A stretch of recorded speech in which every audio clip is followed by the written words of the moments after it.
So here we are out on course, right? Kind of a cold day out in Southern California. And we're on this par 5 dogleg right. It's one of the hardest holes out here. You need to really be able to have 2 shots off the tee, okay? We got to have a fairway finder, something that you can go to consistently under pressure, whether the hole be really narrow or it makes you uncomfortable. You know that you can hit the fairway, okay? And I'm going to show you how to hit a fairway finder, right? The way I hit a fairway finder.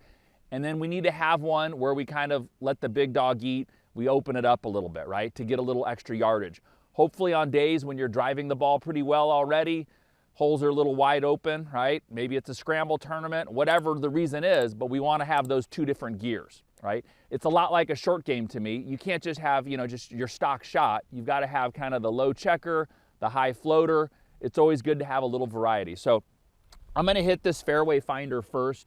I've got my flight scope and my iPad out here just kind of tracking everything.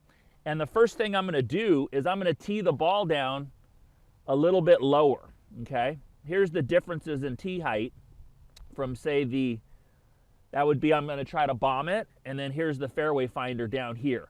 I like it to be a little bit below the crown of the golf club.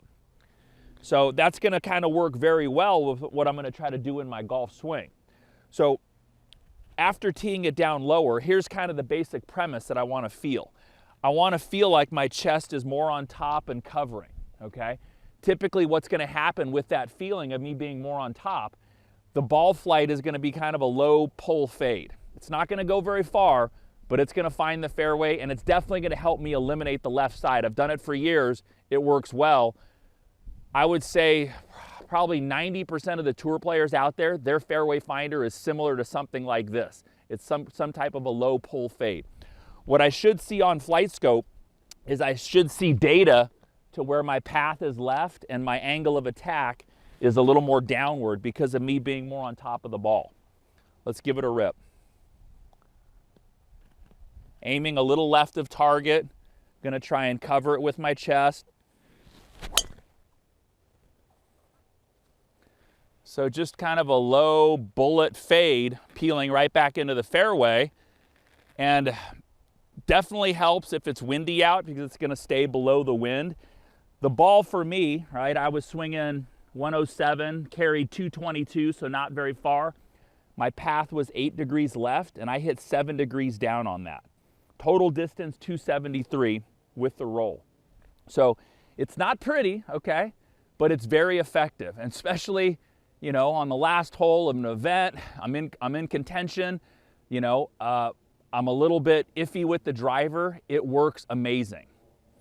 So let's go ahead and go to the grip it and rip it. We're gonna tee it up a little higher.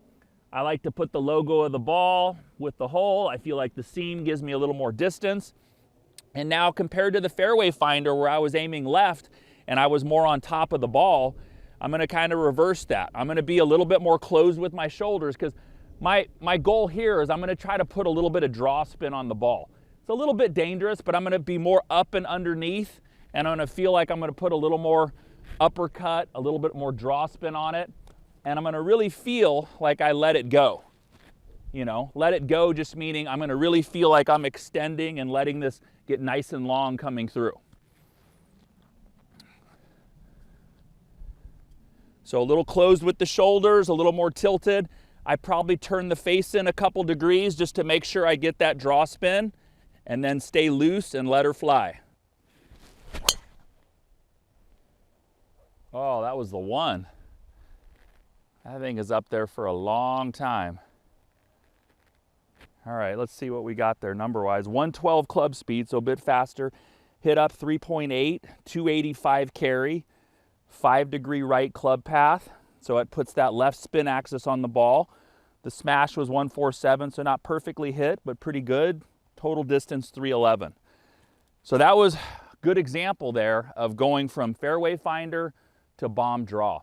And it's good to kind of mix that up on the driving range and have all 3 of those shots, right? If you're going to be a better than a 10 handicap golfer, you've got your stock, you've got your fairway finder, and you've got your bomb draw. And there definitely should be able to differentiate between all 3 fairly easily.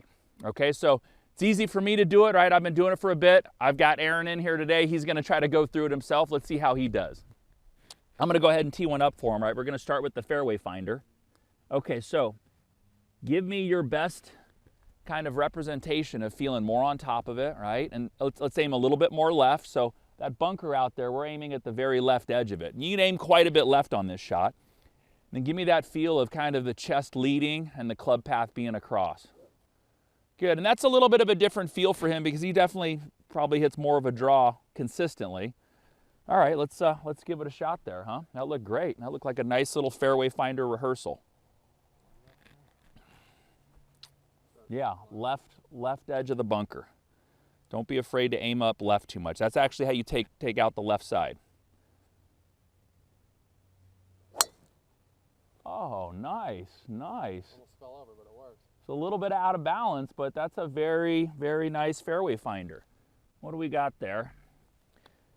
So we got 9-degree left path, 194 carry, 6-degree down. And what I love about that Fairway Finder, it's still rolled out to 260. And he's definitely right in the fairway there. So that will work every time. He's just right up the left center. Nice job. All right, you ready to? He likes to bomb it probably. That's a little bit more. So show me your rehearsal, and really don't be afraid to exaggerate the address position. Like, go ahead and jump in here for a practice swing. Don't be afraid to really feel like you take your chest and we're pointing it back here somewhere. So we're definitely more closed. That helps with the club path, but that also helps with kind of that upward angle of attack or that uppercut feel. Yeah. So this ball, you really got to kind of get a sense of it starting out right, and then your hands are going to let it release and it's going to turn back over. The biggest thing I would say with this, you guys too, is loosen everything up, right? We're really going to let this one go. Think of a long driver in a long drive competition. Loose is fast, and hitting a nice high bomb draw is fast. There you go. Close it up. Good. Hit the inside part of the ball. Yeah. And then let it release from there. Wow. Boy. Man, who's the teacher and who's the student, huh? I think he hit those better than I did. Fantastic job. So it's a little into the wind. I'm not sure if it didn't totally turn over, but he definitely ripped it. So clubhead speed 109, 250 carry. Ball went out to 277 total. Hit up 5.3. So the only problem there, his smash factor was a little bit low. It was only 137. So probably didn't quite catch it perfectly. If he'd caught that perfectly, he probably would have been out there near 300 yards. But definitely a fantastic display of, he's never really done that too much specifically, and he learned it very quickly, as should you. So I hope some of these on-course lessons help you kind of mix it up and be able to hit some different golf shots. You know, we like to work on technique and do that, but it's also fun to hit some different golf shots. Those would be two that I would definitely have in my back pocket at all times, right? And your buddies won't know when you're pulling each one out, right? Whether it be the Fairway Finder or the high bomb draw. I hope that helps. I will see you guys next week. Thanks for watching. If you're looking for even more ways to take your golf swing to the next level, then I've got just the thing for you. I've put together a 3-part web class where I reveal the exact formula I use to take my students from complete hackers to the type of golfers who confidently attack pins, split fairways with ease, and consistently crush shot after shot, all before you reach the bottom of your next bucket of range balls. I call it the One Swing Fix, and you can get the entire thing free of charge by clicking the link right here. The training series isn't available anywhere else, so go ahead, click the link right now, and I'll see you on the other side.